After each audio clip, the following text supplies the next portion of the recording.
Selamat pagi anak-anak ibu semuanya.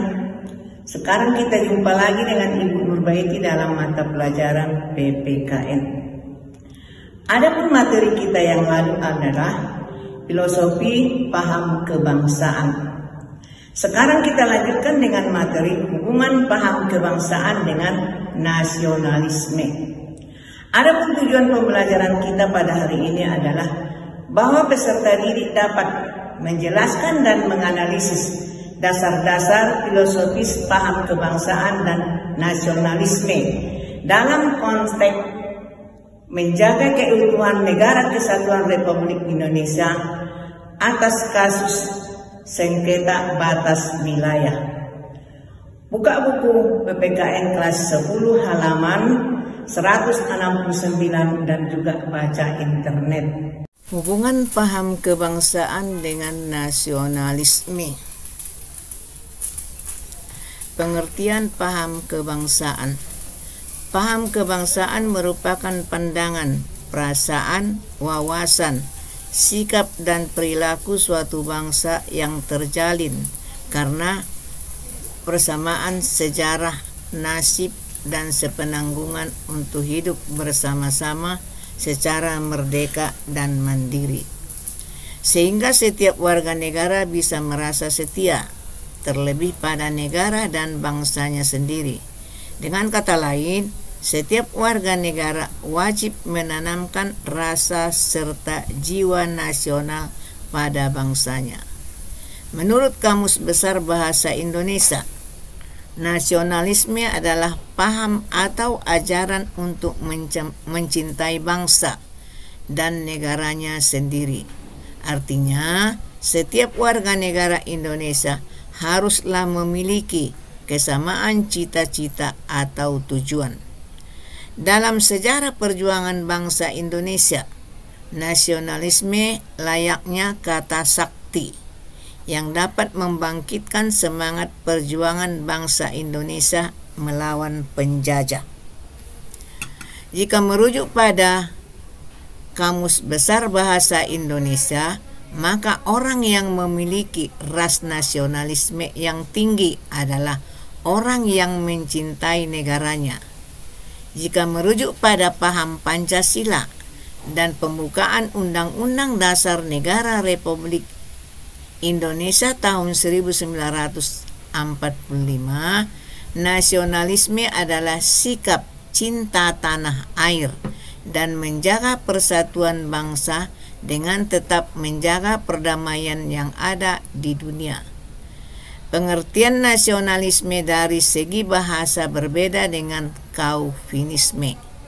Kedua kata ini sama-sama diartikan mencintai bangsa dan negara. Namun, pada paham Calvinisme, kecintaan pada negara sangat fanatik sehingga membenarkan merusak atau menghancurkan negara lain demi kejayaan bangsa sendiri.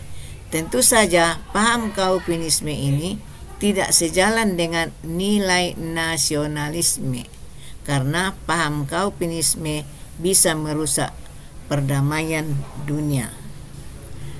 Tujuan nasionalisme. Sikap nasionalisme di suatu negara memiliki tujuan-tujuan yang ingin dicapai. Merujuk pada definisinya, beberapa tujuan nasionalisme adalah sebagai berikut. Yang pertama, menumbuhkan dan meningkatkan rasa cinta terhadap tanah air dan bangsa. Kedua, membangun hubungan yang rukun dan harmonis antar individu dan masyarakat. Ketiga, membangun dan mempererat tali persaudaraan antara sesama anggota masyarakat. Keempat, berupaya untuk menghilangkan ekstremisme atau tuntutan berlebihan dari warga negara kepada pemerintah.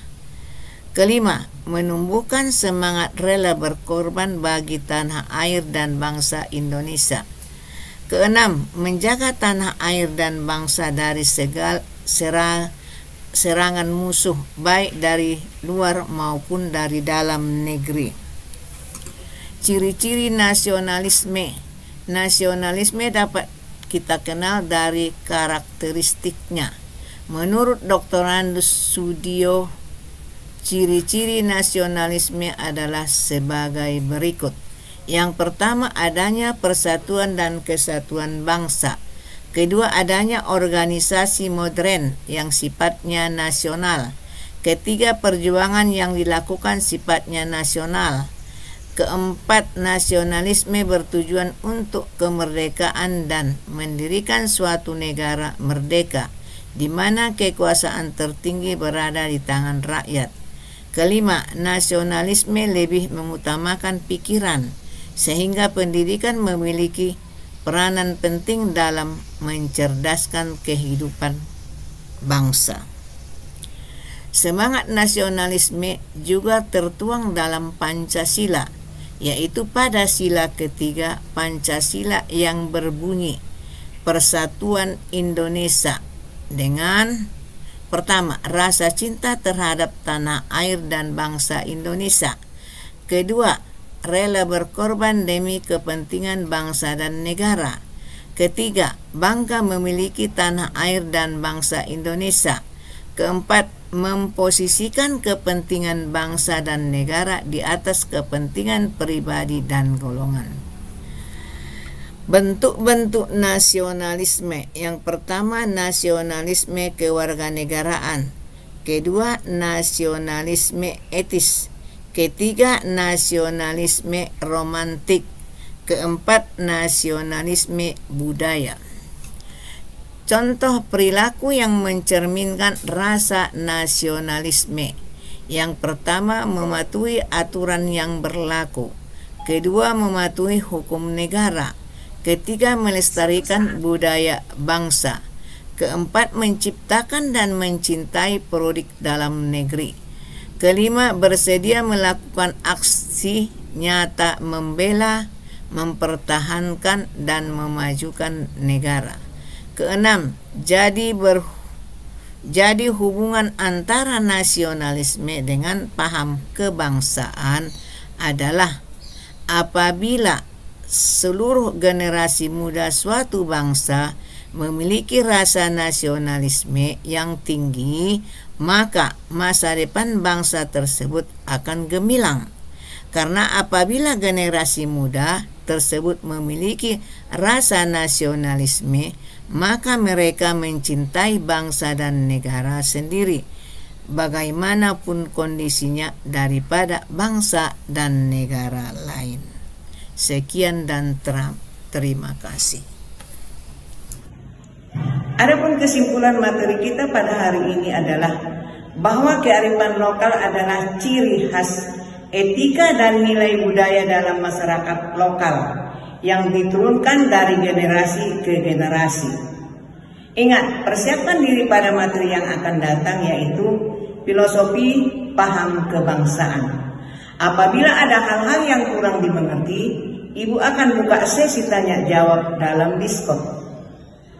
Demikianlah pembelajaran kita pada hari ini. Jaga kesehatan, tetap di rumah.